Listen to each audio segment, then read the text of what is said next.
Pour cette année qui commence, le président du Conseil général veut d'abord bannir de son vocabulaire un mot à la mode, en 5 lettres, la crise. Et à force de répéter que ça va être la crise, je pense que la crise, elle va être effectivement là, si tous les jours, on nous martèle qu'il va y avoir des problèmes. Or, moi, je connais beaucoup de secteurs du département qui n'auront pas de problème. Et donc, ce que je souhaite, c'est que déjà, on prenne conscience qu'il faut arrêter de répéter sans arrêt que ça va mal et qu'on se dise que tous, on va participer au fait que ça va aller bien.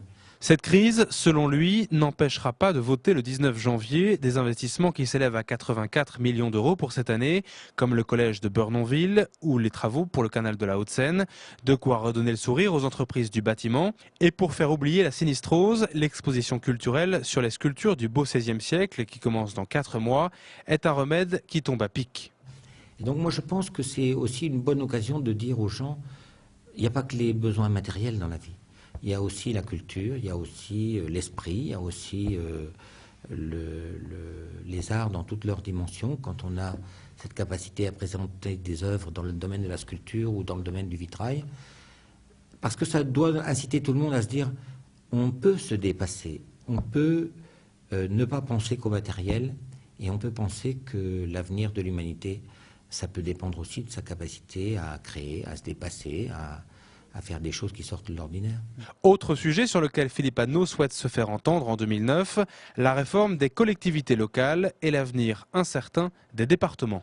Il va falloir donc lutter contre les idées reçues et être extrêmement solidaire pour faire la démonstration que nous sommes extrêmement attachés à notre capacité d'action. Si le département de l'Aube est ce qu'il est aujourd'hui, c'est parce qu'au Conseil général, on était capable de prendre des initiatives qui sortaient de l'ordinaire. Quand on a fait de l'investissement dans l'enseignement supérieur, ça n'était pas de notre responsabilité.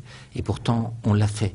Et rien de tout ce qui existe dans l'Aube n'existerait si on n'avait pas eu cette possibilité à prendre des initiatives. Et donc, on va militer et se battre collectivement avec les communes et le département pour faire reconnaître notre droit à l'existence et notre droit à l'initiative, parce que c'est ce qui fait l'avenir de l'Aube. Un discours fédérateur que le président du Conseil général va détailler ce soir devant l'ensemble des maires du département. Une année 2009 qu'il qualifie en ce qui le concerne de volontariste. Tant mieux, les combats politiques à l'échelon local et national ne devraient pas manquer.